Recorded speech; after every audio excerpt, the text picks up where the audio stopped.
The new salvage yard business sucks. But why, you're asking? What could Rockstar have possibly done to make such a bad DLC? Am I just overreacting and being ungrateful for the new content we've got? Well, let's dive into it and I'll tell you about the issue that I have with this DLC. So, was anyone else excited to have Yusuf Emir in the game? Excited to see a returning character come in to run a business perhaps? Maybe you enjoyed him in the last game and you wanted to see him in this one? Well, me too.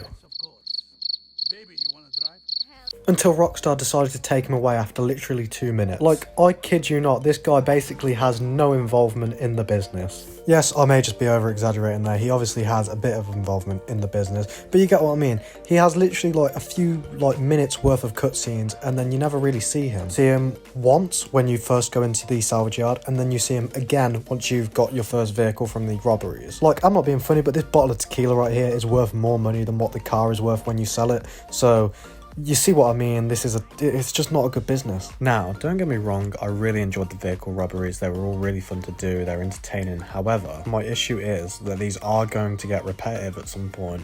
But not straight away, thankfully, because guess what? Rockstar have given these free vehicle robbery hides a cooldown of 1 whole week. Yes, you've heard that correctly, that is 1 whole week. And no, that's not an in-game week, which would equivalent to 5.5 hours. No, this is 1 in real life week. So in order to replay these, you've got to wait a whole week to do so. So the replayability on this is basically nothing because you can't replay it until a week later. Also, I just want to talk about, and I know that this might just be a personal thing, but how fucking easy were these missions? Like, goddamn. I had the 3 robberies done within, I want to say, about 4 hours. So if you're waiting every week for like 4 hours of gameplay, that is so bad. Like, don't get me wrong, I suppose it's a way of Rockstar to get people to keep coming back every week, but a whole week for 4 hours of gameplay, that just seems so tedious. Now, I am sorry for the constant complaints, I really am, but I don't really have much good to say about this business. Money making wise, it is also terrible. Like, by the time that you sell all 3 of them cars, you're making just under $1 billion. You got to think of the 2 that you don't get your setup costs covered. That's an extra 20k per one of them.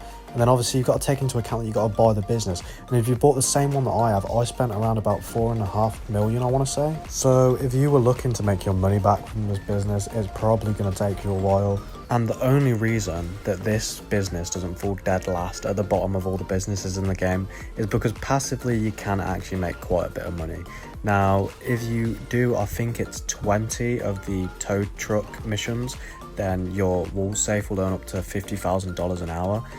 Which obviously that's really good, that's on par with a nightclub, so you should do that. And as well as when you salvage a vehicle, after 48 minutes it will be salvaged and you'll get the money added to your account like via that way.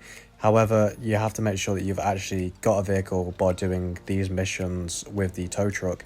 However, the only issue is, and this is another big issue that I have with this business, is the fact that you can only fit 2 vehicles in there. That's literally the limit. That's ridiculous. So after you've finally completed all 3 of your vehicle robberies, you can only do 2 tow truck missions every hour. That is ridiculous. So overall, if you are looking for a way to make money, I would avoid this business personally.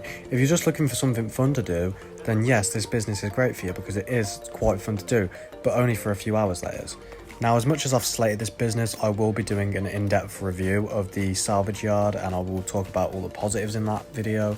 However, this video is purely featuring the negatives and my issue with it because I think that this business definitely has a lot more negatives than positives. Sadly, that is everything, so I am sorry if this isn't the video that you were hoping for. Hopefully, what Rockstar do is they actually reduce the cooldown on the vehicle robberies, which would be a lot better. And maybe if they added some extra car racks that you can like purchase for like a certain price, that you can do more tow truck missions. Like, it's just these little details that will make this business like a bit more replayable and a bit more interesting, but they've done it so poorly right now. However, hopefully this does change in the future. Anyway guys, that is everything for today's video, so thank you for watching. If you've liked this video, please leave a thumbs up and subscribe to my channel if you want to see more of my content. I will be dropping a salvage yard guide and tips for anyone that's interested. That will be coming out in a couple of days, so just keep your eye out on that. But yeah, that is everything that I've got for this video, so I hope you enjoy the new DLC as much as you can, but I will see all you guys in the next video.